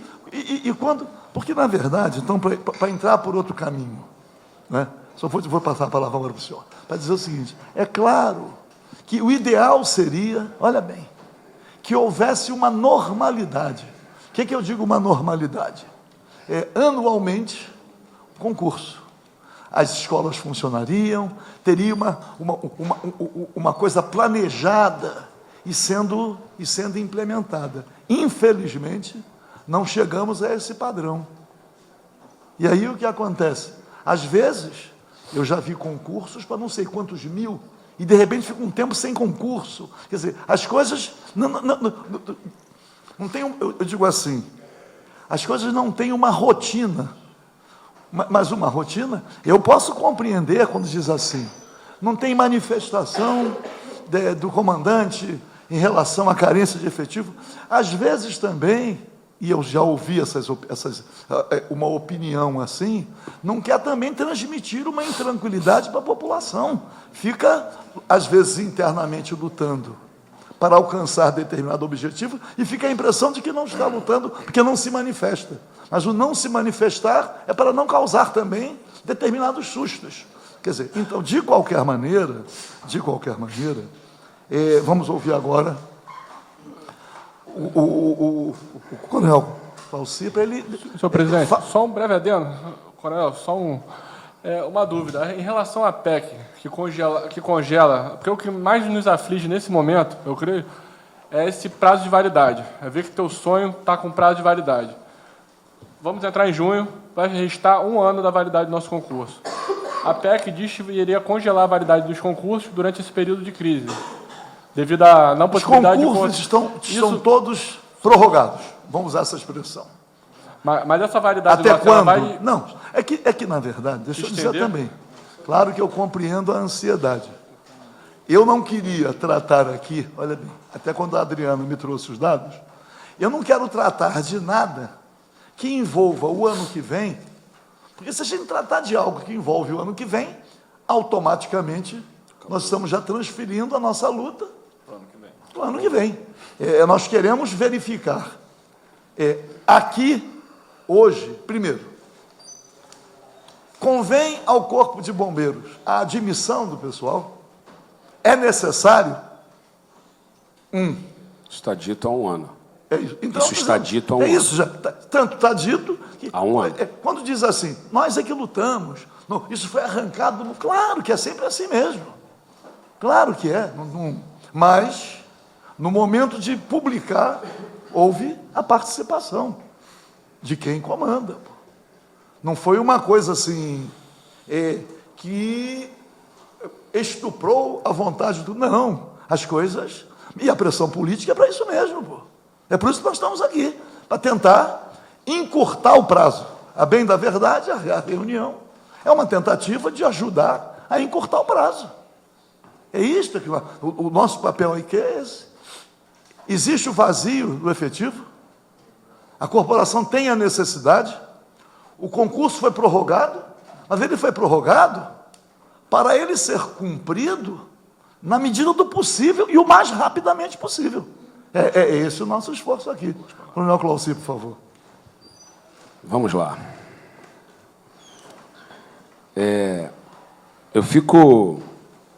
Peço desculpas antecipadamente se parecer um antagonismo e não é. Mas existem algumas coisas que os senhores dizem, da maneira como os senhores dizem, que elas... Sim, eu preciso... O tempo foi bom para não responder no tom que eu acho que seria... Que, no primeiro momento, as 2 falas me suscitaram. Eu vou começar por uma palavra específica que você mencionou, que é... Não houve...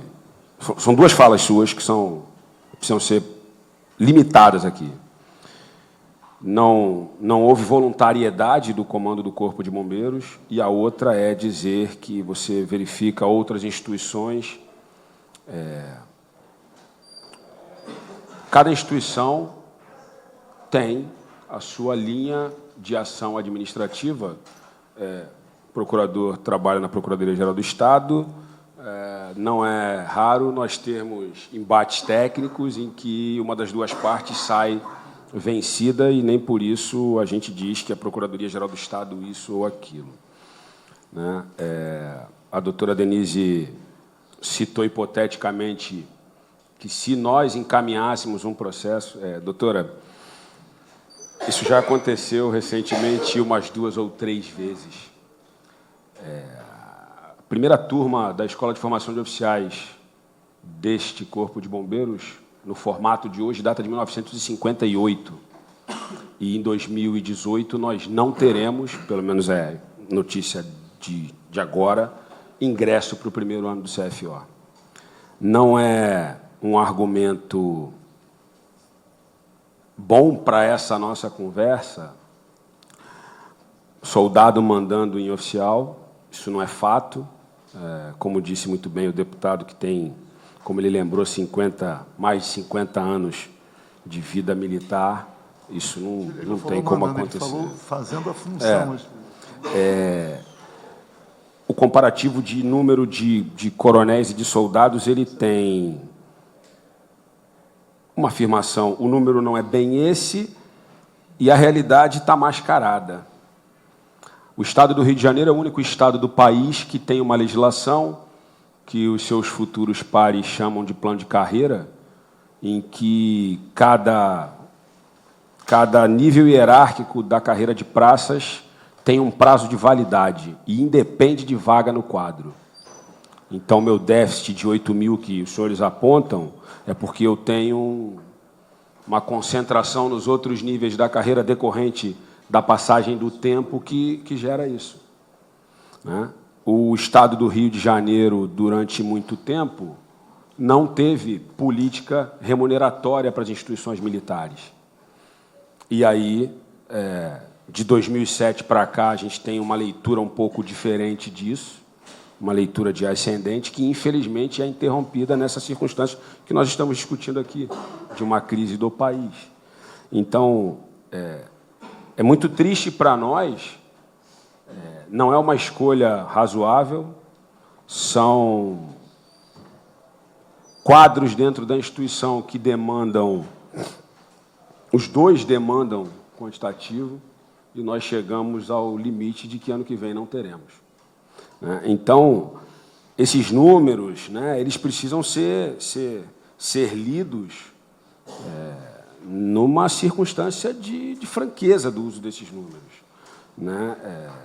Não adianta a gente aqui ficar listando dados quando os fatos estão postos. Pô. Eu gostaria muito de poder dizer, e isso não é figura de linguagem, não. Ó, temos um cronograma, a data é tal, mas a gente não tem como fazer isso. Nós não somos irresponsáveis para fazer isso com os senhores. Nem nós, instituição, nem o procurador, nem o presidente da comissão. Então, por mais que seja difícil isso, é fato. Nós não somos 11.000, nosso efetivo é da ordem de 14.000 militares. O Alain usou, se houverem 2 incêndios, eu trabalho com planejamento, Alain. Então, a gente espera que a sociedade fluminense não passe por isso, mas, se eventualmente vier a acontecer, nós vamos atender. Como atendemos em 2011, um desastre natural da magnitude que foi da região serrana, com a eficiência que nós pregamos e que faz com que os senhores queiram ombrear conosco. Não é outra circunstância que faz isso. Então, analisar ou tentar ditar como o comando do Corpo de Bombeiros tem que lidar com isso não é um bom caminho. Não é um bom caminho. Nós estamos aqui, se não houvesse boa vontade, nós não estaríamos aqui.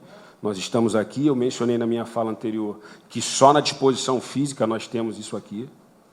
Né? Mas nós temos, o deputado... No primeiro momento que o deputado mencionou que não havia impedimento legal, eu me assustei, porque eu estou com a legislação aqui, e depois, quando ele esclareceu que, do ponto de vista legal, o frigir dos ovos é a limitação financeira, orçamentária financeira. Então, eu acho que nós precisamos, sim, continuar tendo esse debate, alguns números que foram mencionados aqui, a gente não vai ficar... Eu estou tentando não discutir número, mas estou rebatendo número, até peço desculpas, mas nós vivemos num mundo em que, como todo órgão público, a demanda nossa ela não condiz com a oferta, e a gente tem que, planejando ações, trabalhar com isso. Então, eu gostaria de pedir aos senhores muito cuidado nos tratos com esse número. Eu vou deixar o meu contato com o representante, a gente pode sentar numa mesa menor para conversar, para buscar uma outra alternativa que seja diferente da que vai ser daqui, que eu não consigo ver muito. Nós não nos entendemos pressionados pelos senhores. Nós entendemos que, numa sociedade democrática, pessoas que, e eu vou usar como se estivesse falando daí, se entendem titulares de um direito, estão buscando as vias legais para efetivar esse direito. E esse direito não tem uma resistência a outra que não seja as limitações do momento fático que a gente vive. Então, nessa circunstância. A gente está num tempo de quebrar uma tradição de ingresso. O deputado sabe do que é isso. O procurador comentava conosco aqui que foi de uma instituição militar também. 60 anos de símbolos, como o que o deputado mencionou, de não ter visto lá no espadim da Polícia Militar, da transferência desses símbolos, vão ser quebrados por conta de uma limitação legal. Limitação legal. Então, quando eu mencionei que o Evander tinha aí uma planilha que é de um sistema fechado, é disso que a gente está falando. A gente não está aqui para mascarar, para iludir, para esconder nada. Os números não são os melhores números. Os números não são os melhores números. O comando da instituição, que hoje represento aqui, é sensível ao pleito dos senhores. Ele é um pleito que talvez os senhores não consigam enxergar isso. Não é só dos senhores, é da sociedade fluminense. Eu sou usuário do meu serviço, senhores. Eu vou sair aqui e vou entrar num veículo automotor. Ele pode colidir ali e eu viro vítima e preciso de um colega para vir me resgatar.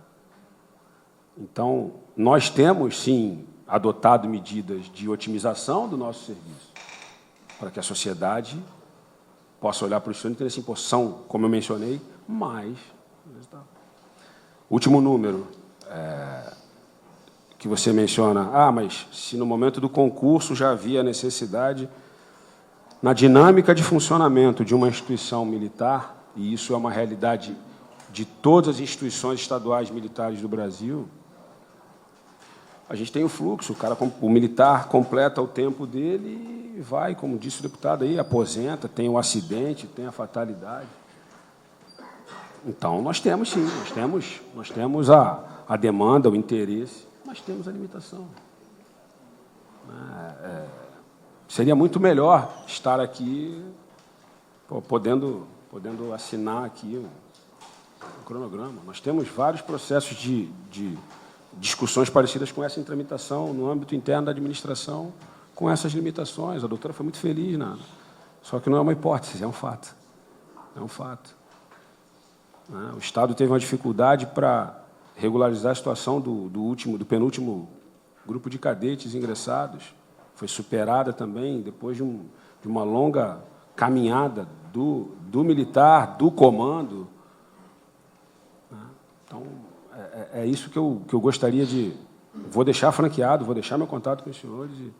Muito cuidado com esses dados, porque nós temos que ter responsabilidade, nós estamos aqui falando ao vivo para a sociedade do Estado do Rio de Janeiro, e eu posso asseverar com muita tranquilidade que nós estamos em condições de prestar o nosso serviço à população do Estado do Rio de Janeiro. Talvez seja por isso que a gente não verifica na mídia, talvez seja por isso. O nosso foco prioritário é a gestão dessas intempéries, desses problemas.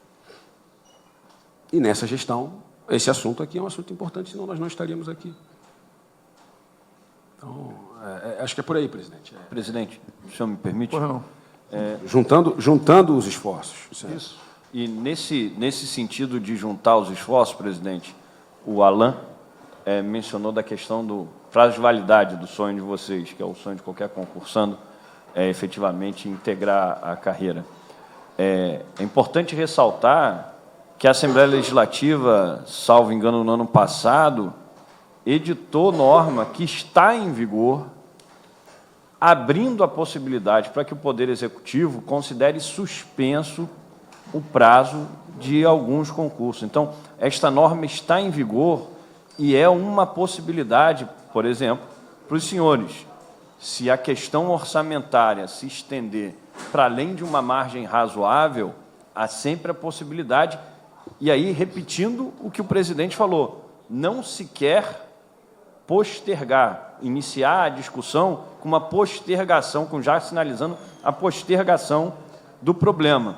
Mas, se de resto as imposições da realidade não viabilizarem um atendimento mais imediato, num prazo mais próximo, é possível se acionar essa nova disposição legal, que foi 7.483 de é uma iniciativa meritória e que mostra a sensibilidade da Assembleia Legislativa com relação à situação do Estado, em que se abriu essa possibilidade.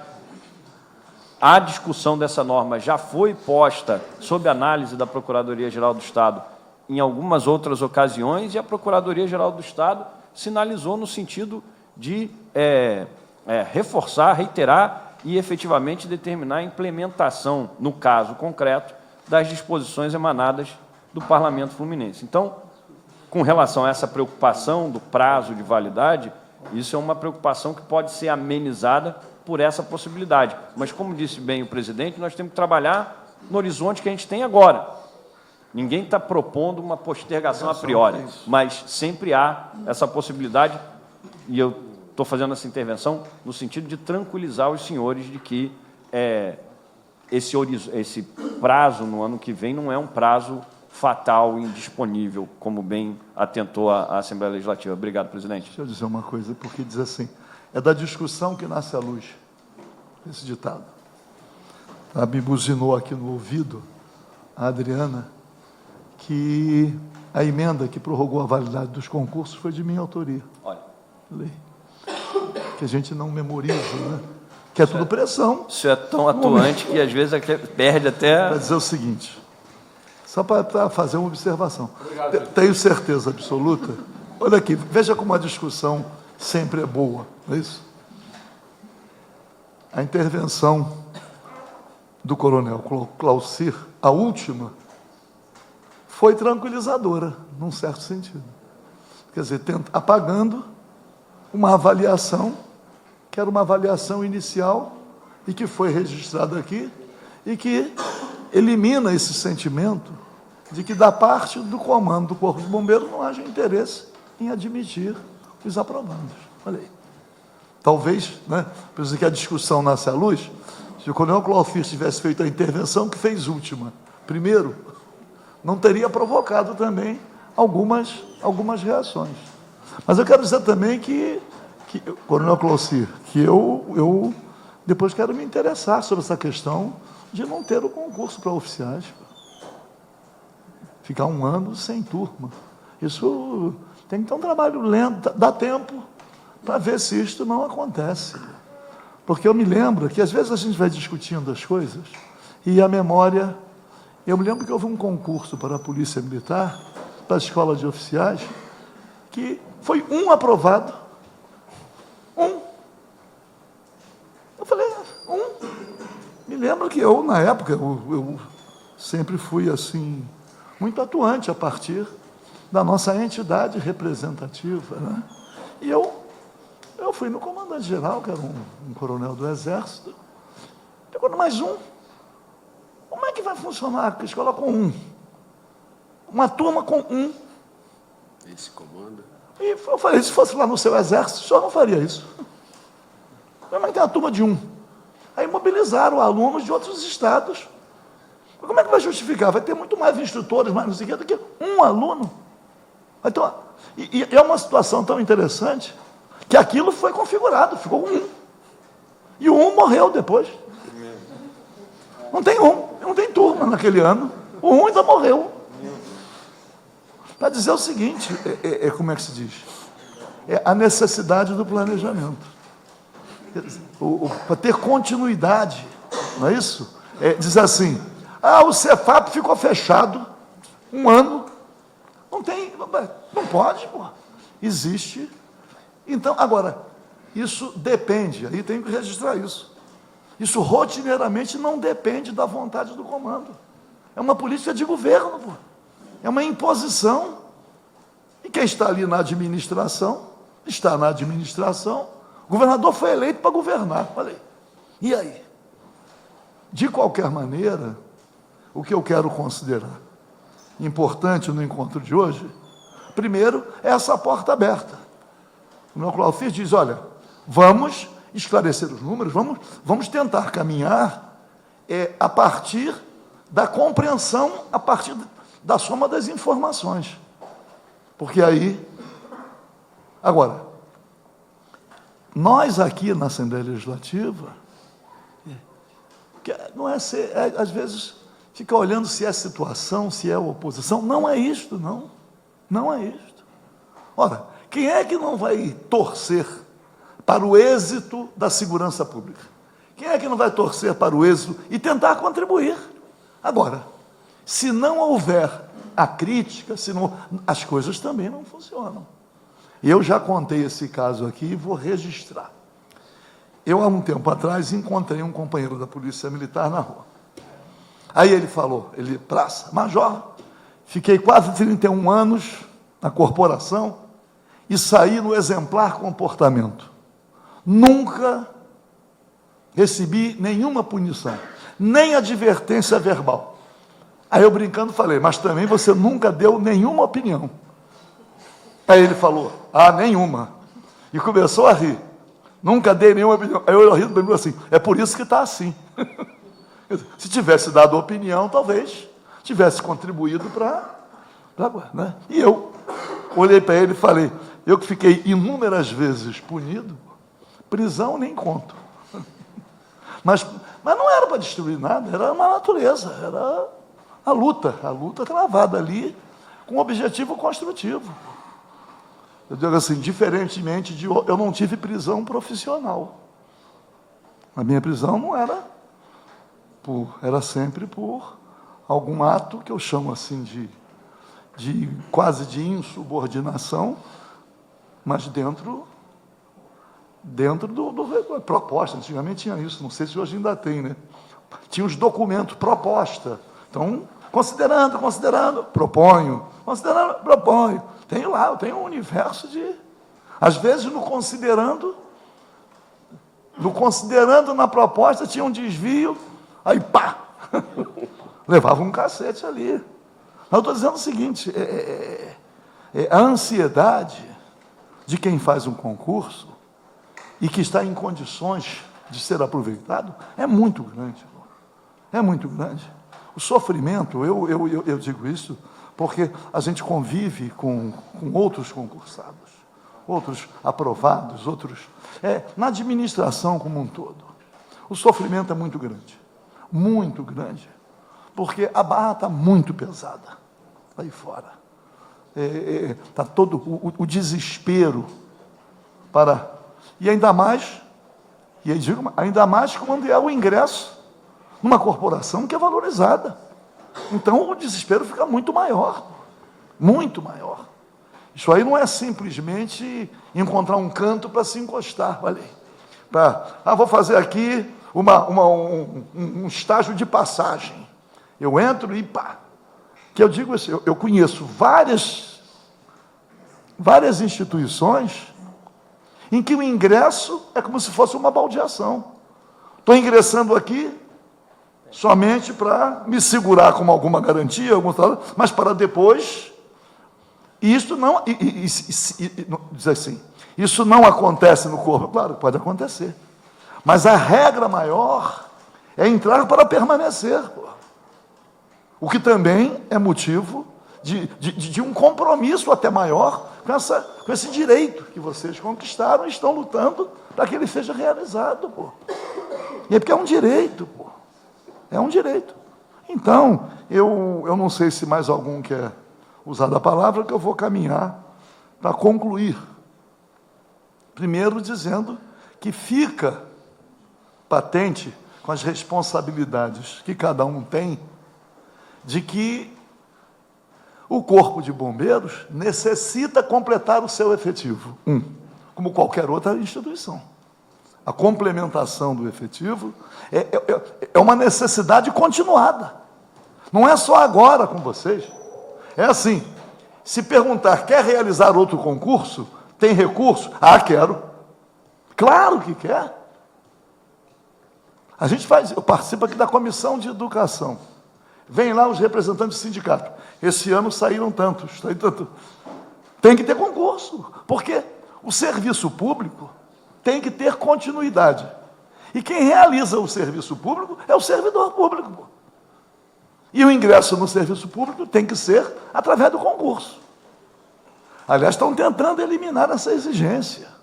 Existe uma luta política muito grande para que a Constituição seja respeitada. Mas já tem aí terceirizações na área da saúde. Entrega uma empresa, uma OS. E aquela OS escolhe quem vai trabalhar. Não tem concurso público. Olha aí. Como é que fica isso? Então, eu quero concluir agradecendo muito a presença de todos. Entendo que foi esclarecedora, para somar esforços no sentido de, o mais rapidamente possível.